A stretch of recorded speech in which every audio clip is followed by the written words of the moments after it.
Hi hello అండి, welcome to my channel bachelor style cookings అనమాట. వాళ్ళ వీడియో ఏంటంటే దోసకాయ పచ్చడి అనమాట. చాలా అంటే చాలా బాగుంటుంది. తప్పకుండా ఒక్కసారి ఇలా ట్రై చేయండి. చాలా ఈజీ ప్రాసెస్లో చెప్తా. ఇక్కడ చూడండి. ఒక గుప్పడు పచ్చిమిరపకాయలు, చిన్న సైజు అంత చింతపండు, పుదీనా, కరివేపాకు, దోసకాయ అనమాట. దోసకాయ మొత్తం పీల్ చేసేసుకొని పెట్టేసుకోవాలి. నేను ప్రాసెస్ చెప్తా చూడండి. ప్యాన్ పెట్టేసుకొని ఒక 2 టేబుల్ స్పూన్స్ ఆయిల్ వేసేసుకోండి. దీంట్లో ఫస్ట్ కరివేపాకు, తర్వాత పచ్చిమిర్చి, ఇవి 2 వేయించుకోండి ఫస్ట్. ఇవి మంచిగా వేగిన తర్వాత దాన్ని మిక్స్లోకి తీసుకోండి.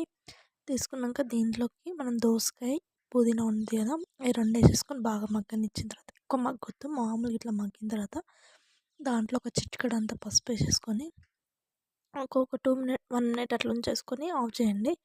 ఆఫ్ చేసేసుకొని ఒక 1 మినిట్ అయితే చాలు. ఎక్కువ మగ్గనీయకండి, టేస్ట్ బాగుండదు. దీంట్లోకి మనం చింతపండు, గార్లిక్ ఉంటుంది కదా, వెల్లుల్లి, అవి, జీలకర్ర, ఒక టేబుల్ స్పూన్ జీలకర్ర వేసేసుకొని ఫస్ట్ మిక్సీ పట్టేసుకోండి. సాల్ట్ కూడా వేసేసుకున్నాను నేను ఇప్పుడే 1 టేబుల్ స్పూన్. మొత్తం మిక్సీ పట్టేసుకొని పక్కకు పెట్టేసుకోవాలి. ఉడికింది.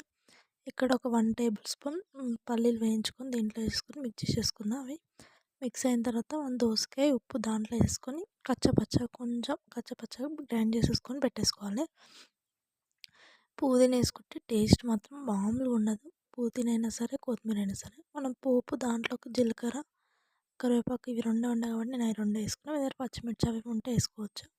అందులో వేసేసుకొని ఒక 1 మినిట్ అట్లా కలిపేసుకొని తీసేసుకోవడమే. రైస్, నెయ్యి, వేడివేడి అన్నం, చట్నీ, నెయ్యి వేసుకొని తింటే అసలు మామూలు అంటే మామూలుగా ఉండదు. చాలా అంటే చాలా బాగుంటుంది. మీకు కావాలంటే ఆనియన్స్ మీద ఇట్లా స్ప్రింకిల్ చేసుకోండి. టేస్ట్ మాత్రం అద్భుతంగా ఉంటుంది. Please subscribe to my channel. Please support my friends. Bye friends అందరికీ.